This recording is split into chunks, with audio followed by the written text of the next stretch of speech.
Hipatia de Alejandría, la mujer que sabía demasiado. Hay muertes que ocurren y se olvidan, hay muertes que ocurren y se recuerdan, y hay muertes que ocurren y cambian el mundo, aunque el mundo tarde siglos en entender exactamente qué fue lo que se perdió. Lo que ocurrió en Alejandría, en el mes de marzo del año 415 de nuestra era, duró menos de una hora. Un grupo de hombres sacó a una mujer de su carruaje en plena calle, la arrastró hasta el interior de una iglesia, la desnudó, la mató con fragmentos de cerámica y quemó lo que quedaba de su cuerpo. La mujer se llamaba Hipatia, era la matemática y filósofa más respetada de su ciudad. Tenía entre 50 y 60 años, no era una rebelde ni una revolucionaria, era una maestra que llevaba décadas enseñando en público, con permiso de las autoridades, a estudiantes de todas las confesiones. La mataron porque sabía demasiado, o más exactamente, porque en la Alejandría de su tiempo, seguir enseñando lo que ella enseñaba se había convertido en un acto político. Esta es su historia, y es también la historia de lo que se perdió con ella. Quédate hasta el final, porque la última parte de este episodio tiene algo que casi nadie dice cuando habla de Hipatia. Antes de continuar, un momento. Esta saga lleva ya 3 episodios y está construyendo algo que los canales de divulgación rápida no pueden construir. Una historia larga, rigurosa, con profundidad real. Si llevas con nosotros desde el primer episodio, ya sabes lo que eso significa. Si acabas de llegar, te recomiendo empezar por el principio, aunque este episodio funciona también solo. Si este tipo de contenido te parece que vale tu tiempo, suscríbete ahora y activa la campanita, no para recibir spam, sino para que YouTube te avise cuando salga el próximo capítulo, porque lo que viene después de Hipatia es, si cabe, más oscuro y más fascinante. Bien, sigamos con Alejandría. Capítulo 1. La mujer que no debería haber existido. Para entender a Hipatia hay que entender primero el mundo en el que creció, y ese mundo era, a finales del siglo IV, una contradicción en movimiento. Alejandría seguía siendo la ciudad más intelectualmente activa del Mediterráneo. Su puerto seguía recibiendo barcos de todas las orillas. Su comunidad de eruditos seguía siendo una de las más densas del mundo antiguo. Las escuelas filosóficas, que llevaban siglos formando pensadores, continuaban funcionando, aunque con menos libertad que en generaciones anteriores, pero el contexto político había cambiado de manera radical en pocas décadas. El edicto de Tesalónica del año 380 había declarado al cristianismo niceno como la única religión legítima del imperio. Los templos paganos estaban siendo demolidos o convertidos en iglesias. Las prácticas rituales antiguas habían pasado de ser toleradas a ser ilegales, y la figura del obispo, que en generaciones anteriores era sobre todo un líder espiritual de su comunidad, estaba adquiriendo un poder político que competía directamente con el del prefecto imperial.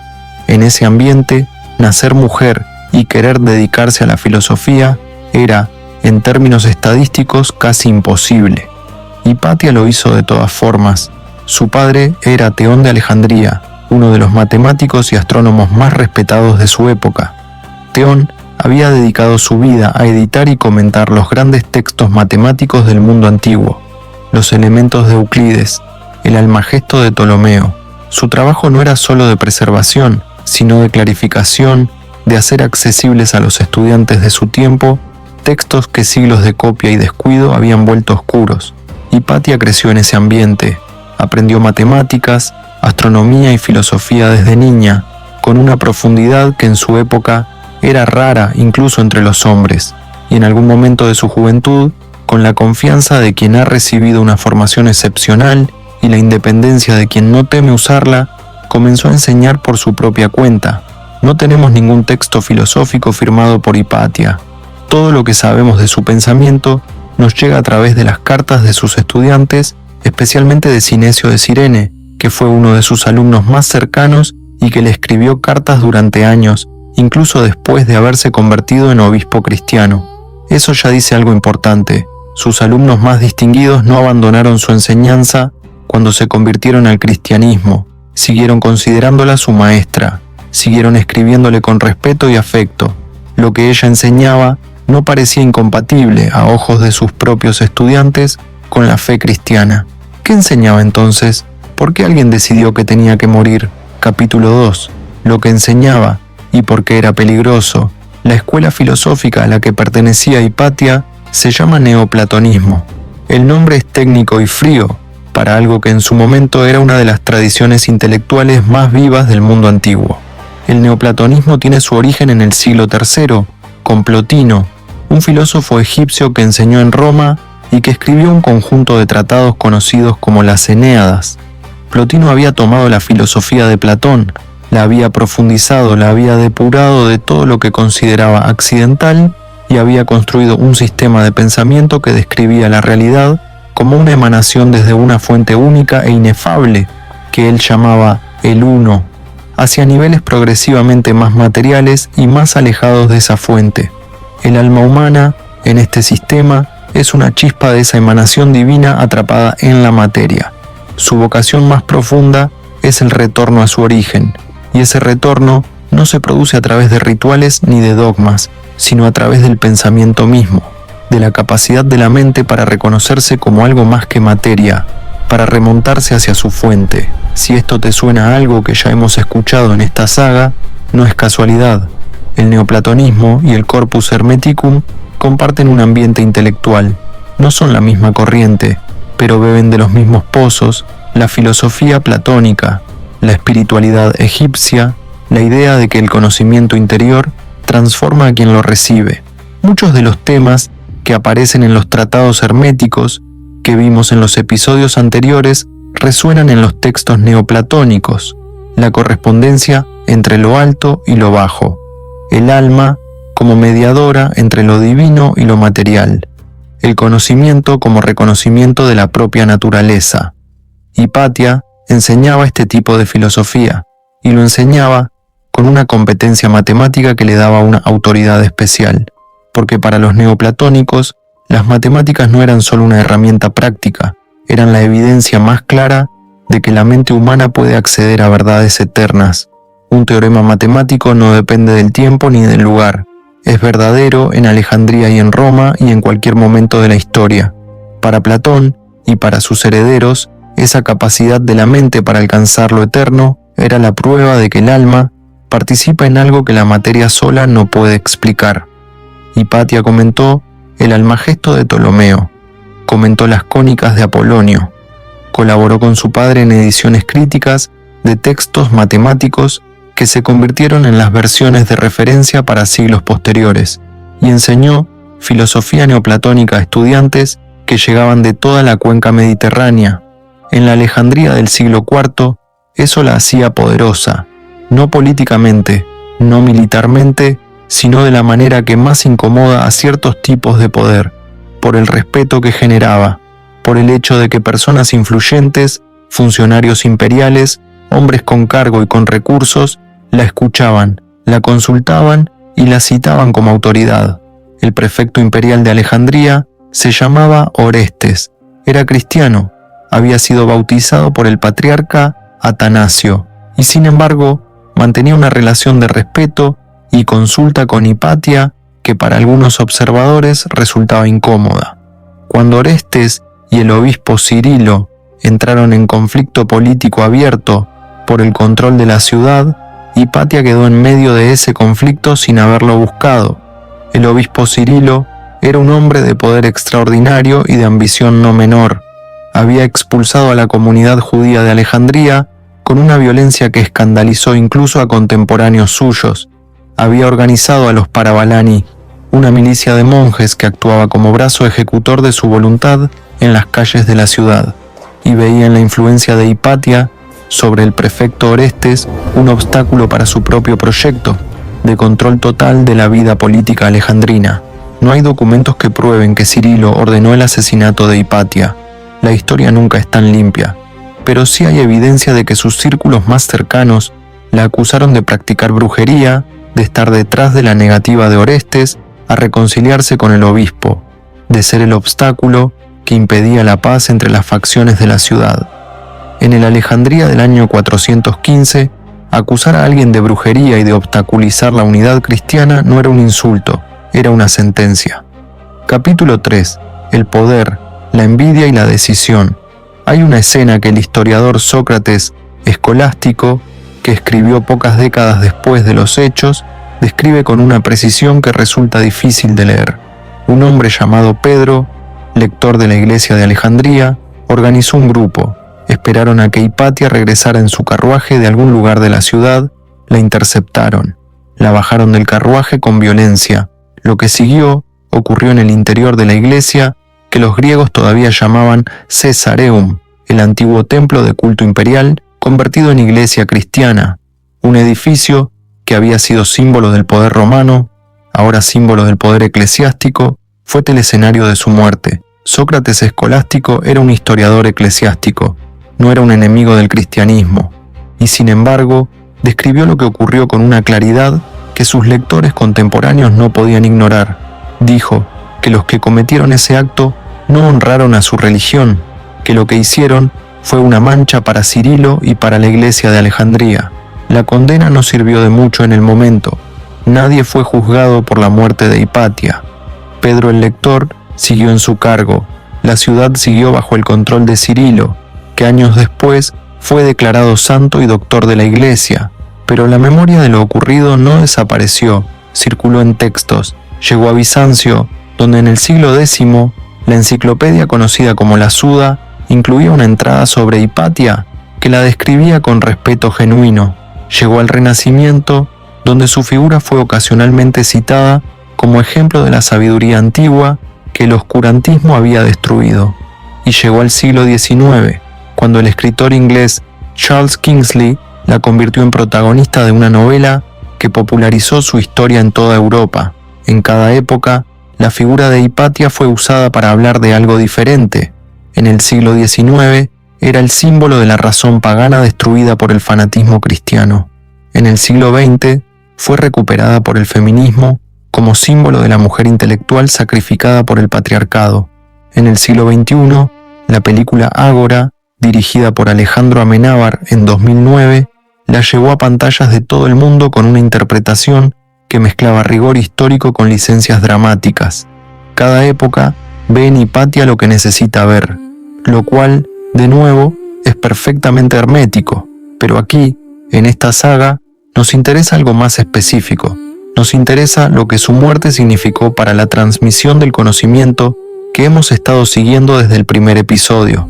Si llevas 45 minutos con este episodio y todavía no has dado like, este es el momento. No porque el algoritmo sea un tema apasionante, sino porque es la única herramienta que tienes para decirle a YouTube que este canal existe. Cada like es un argumento a favor de que la divulgación rigurosa tiene audiencia, y eso importa más de lo que parece. Dale like ahora, y sigamos con lo más importante, lo que Hipatia dejó atrás. Capítulo 4. La noche de marzo del año 415.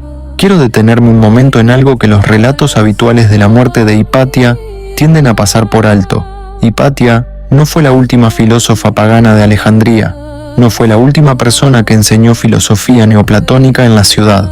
La escuela filosófica alejandrina continuó funcionando durante décadas después de su muerte, con directores que en algunos casos eran paganos y en otros eran cristianos que habían integrado el neoplatonismo en su fe.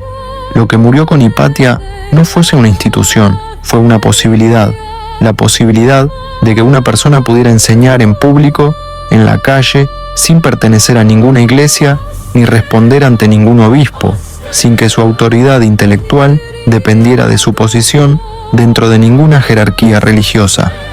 Esa posibilidad había existido en Alejandría durante siglos. La ciudad había sido desde su fundación por Alejandro Magno en el siglo IV antes de nuestra era un experimento en convivencia intelectual. Griegos, egipcios, judíos y más tarde cristianos y paganos habían disputado, colaborado, copiado, criticado y construido juntos en un ambiente que nunca fue perfectamente tolerante, pero que sí era irreductiblemente plural. Con el asesinato de Hipatia, ese experimento llegó a su fin práctico, no porque Cirilo ganara todos sus debates, no porque la filosofía neoplatónica desapareciera de un día para otro, sino porque quedó claro, de una manera que no necesitaba palabras, que el conocimiento que no estuviera dispuesto a ponerse bajo la tutela de la institución eclesiástica tenía un precio. Las escuelas filosóficas que sobrevivieron después de 415 lo hicieron adaptándose. Sus directores aprendieron a formular sus enseñanzas en términos que no provocaran conflictos directos con la autoridad episcopal. Algunos se convirtieron sinceramente, otros mantuvieron en privado lo que ya no podían enseñar en público. En 529, el emperador Justiniano cerró definitivamente la escuela de Atenas, el último gran centro de filosofía neoplatónica del mundo antiguo. Algunos de sus maestros emigraron a Persia, donde el rey sasánida Cosroes primero los recibió con hospitalidad. Llevaron con ellos textos, ideas y la memoria de una tradición que el Imperio Romano Cristiano había decidido que no merecía continuar. Esos textos, esas ideas y esa memoria sobrevivirán. Ya lo contamos en el episodio anterior. El mundo islámico los recibirá, los traducirá, los desarrollará, y siglos después regresarán a Europa con el manuscrito que un monje llevó a Florencia en 1460. Pero entre la Alejandría de Hipatia y el Florencia de Ficino hay un siglo de clausura progresiva que tiene en la noche de marzo del año 415 uno de sus momentos más oscuros. Una mujer de 60 años, arrastrada de su carruaje, asesinada en el interior de una iglesia. El mundo antiguo no terminó esa noche, pero empezó a saber que estaba terminando. Capítulo 5. Lo que se perdió con ella y lo que sobrevivió. Hay una pregunta que los historiadores se han hecho muchas veces en relación con Hipatia. ¿Qué obras suyas se perdieron? La respuesta es casi todo. No conservamos ningún texto filosófico firmado por ella. Los comentarios matemáticos que escribió nos llegan cuando nos llegan, mezclados con el trabajo de su padre, de manera que es difícil separar con certeza qué partes son de uno y cuáles de la otra. Las cartas que le escribió Sinesio sobreviven, sus respuestas no. Sabemos que comentó las cónicas de Apolonio, sabemos que colaboró en la edición del Almagesto, sabemos que enseñó filosofía neoplatónica con una competencia que sus contemporáneos reconocían como excepcional, pero el cuerpo de su pensamiento, si es que lo dejó escrito, desapareció. Hay algo profundamente hermético en esa ausencia. El corpus hermeticum habla de un conocimiento que se transmite de maestro a discípulo, de boca a oído, de mente a mente. Los textos son el soporte pero no son la esencia. La esencia es la transformación que se produce en quien recibe la enseñanza. Hipatia no dejó textos, dejó discípulos. Sinesio de Cirene, que fue su alumno más cercano, se convirtió en obispo cristiano y escribió textos teológicos en los que el neoplatonismo y el cristianismo conviven de una manera que solo es comprensible si se hará entendido que para Hipatia, como para la tradición en la que se formó, la búsqueda de Dios y la búsqueda de la comprensión del cosmos eran el mismo movimiento. Otros discípulos, cuyo nombre no conocemos, llevaron consigo a ciudades que ya no eran Alejandría, algo de lo que ella había enseñado, lo integraron en formas de pensar que sobrevivieron al derrumbe del mundo antiguo, lo mezclaron, lo transformaron, lo adaptaron, como había ocurrido con el Corpus Hermeticum, como ocurriría con la tabla esmeralda. El conocimiento que sobrevive a la destrucción no sobrevive porque nadie lo encontró, sobrevive porque alguien lo llevaba dentro. Hipatia fue asesinada, sus textos desaparecieron, pero la pregunta que ella pasó su vida persiguiendo, la misma pregunta que habían perseguido los autores anónimos del Corpus Hermeticum, la misma que encontraríamos en la tabla esmeralda y en los laboratorios secretos de Newton, esa pregunta no murió con ella. ¿Qué somos? ¿De dónde viene esta capacidad de la mente para preguntarse sobre sí misma? ¿Existe un orden en el cosmos que la mente humana puede reconocer porque comparte con él una naturaleza común? Esas preguntas no necesitan ningún texto para sobrevivir. Las lleva cualquiera que las haya escuchado una vez con suficiente atención. Y eso, precisamente, era lo que Hipatia enseñaba. Si llegaste hasta aquí, acabas de pasar más de una hora con una mujer que murió hace 1600 años y cuya obra casi completa se perdió. Y sin embargo, algo en su historia sigue siendo urgente. Algo en la pregunta que ella persiguió sigue sin respuesta. Eso no es casualidad. Es la marca de las preguntas que importan de verdad. Hay 3 cosas que puedes hacer ahora mismo. La primera, darle like a este video. Es el único gesto que le dice al algoritmo que este tipo de contenido tiene audiencia.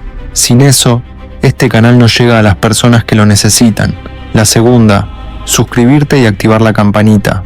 El próximo episodio van a entrar en un territorio que esta saga todavía no ha tocado, el momento en que el pensamiento hermético regresó a Europa y se convirtió en el combustible secreto del Renacimiento. Hablaremos de Marsilio Ficino, de Pico della Mirandola y de lo que ocurrió cuando las ideas que Hipatia enseñaba llegaron a los salones de los Médici 200 años después. ¿No querrás perderte ese episodio? La tercera, comparte este video con alguien que creas que está listo para escucharlo. No todo el mundo lo está, pero tú probablemente tienes en mente a alguien que lleva tiempo buscando exactamente este tipo de contenido y todavía no sabe que existe. Hermes decía que el conocimiento verdadero no se guarda, se transmite. Hipatia lo sabía, por eso enseñaba en la calle para cualquiera que quisiera escuchar. Nosotros hacemos lo mismo, con las herramientas de nuestro tiempo. Nos vemos en el siguiente capítulo